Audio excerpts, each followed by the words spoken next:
There was a threatening post that was posted onto YouTube by Nicholas Cruz, at least allegedly Nicholas Cruz, and it's highlighting the role that some social media companies are playing and could play in preventing a tragedy like this. A YouTube user says he contacted the FBI in September after a user with the name Nicholas Cruz commented on a video saying, "I'm going to be a professional school shooter."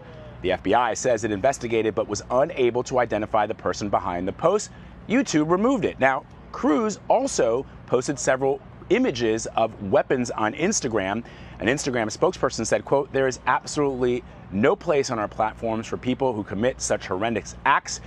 We have found and immediately deleted the shooter's accounts on Facebook and Instagram." CBS News has also reached out to YouTube, but we haven't heard back. Now, this comes after Wired broke a story that Russian bots attempted to use this tragedy, attempted to exploit this tragedy by sending out tweets, malicious tweets, in an attempt to spread misinformation after the attack.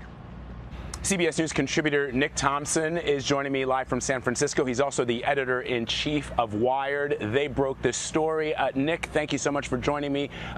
Explain what these pro-gun Russian bots did to Twitter in the wake of this shooting. Yeah, so one thing, there are sites, security researchers, who monitor what are Russian bots talking about.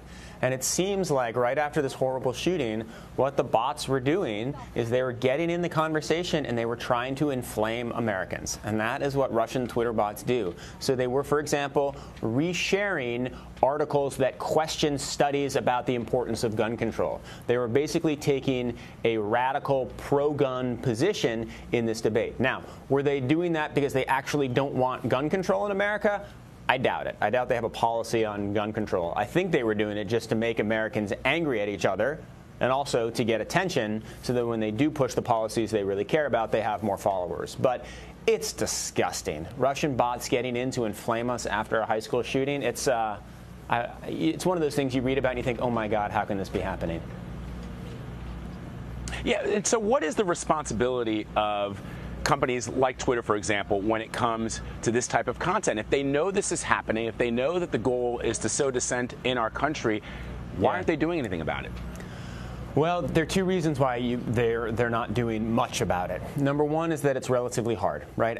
Positively identifying and say this is a bot pushed by a Russian propaganda organization is tricky. But it is a problem that can be solved. And then the second thing is that there are trade-offs with free speech, right?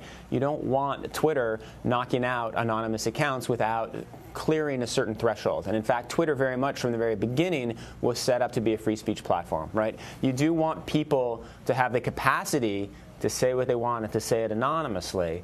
But in this case, it's clear. Twitter needs to do much more. They need to crack down. We also had other cases on Twitter yesterday that were also appalling, where accounts spoofed journalists who were covering the shooting, made it look as though they had asked offensive questions to the kids, faked those through Photoshop, and then started spreading all of that. And in that case, Twitter did not act, and they absolutely should have. So I think Twitter does need to take its role more seriously, and it does need to crack down much harder. But Nick, what's the difference? Explain to our audience what the difference might be, for example, the comment section on Wired.com, right? Can anybody say anything in the comment section of Wired.com? I'm guessing, and I know the answer, but that you don't want to censor anybody who wants to comment on your content, but you don't want vile and disgusting behavior either.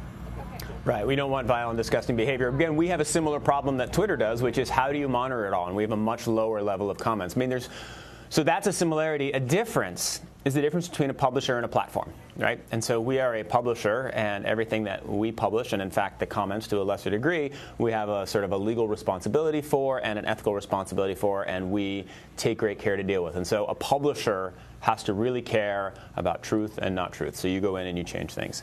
A platform doesn't, right? And if you view yourself as just a platform, you have much less responsibility for that. At this point, it's clear that Twitter is some combination of platform and publisher, and they do have certain responsibilities, but in part, it's baked into their sort of understanding of themselves that because they're a platform, they do limited work in, knocking out false comments or knocking out propaganda comments. So they have just a different core philosophy from what we do. Nick, before I let you go, I want to ask you about social media's role, specifically during the tragedy that happened here behind me. I want to talk about that professional shooter comment that it's alleged Nikolas Cruz posted on YouTube. The FBI tried to chase it down. They were unable to. Again, this sort of goes back to the question of the responsibility of certain companies. And I don't know that we don't know all the details, but if it turns out that YouTube was able to track the user who posted that comment, should they have shared that with the FBI?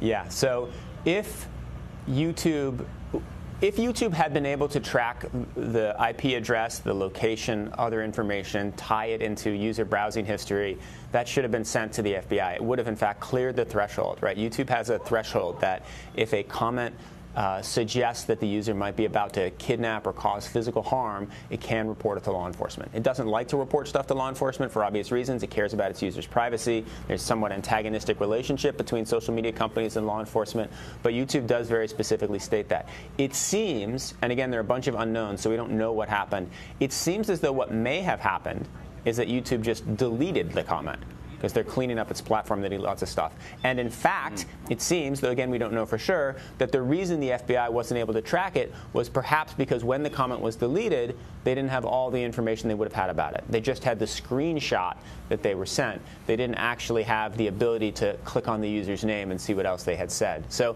there are a lot of unknowns here. It's unclear whether the FBI fell short, perhaps understandably, because they get lots of these threats reported. We don't know whether YouTube fell short in perhaps deleting something when what they really should have done is sent the entire IP and other address to law enforcement. Yeah, those are the questions that a lot of people have, and hopefully we'll get some answers shortly. Nicholas Thompson, CBS News contributor and editor-in-chief of Wired magazine, thank you so much for joining us. We appreciate it. Thank you, Vlad. Yeah, thank you.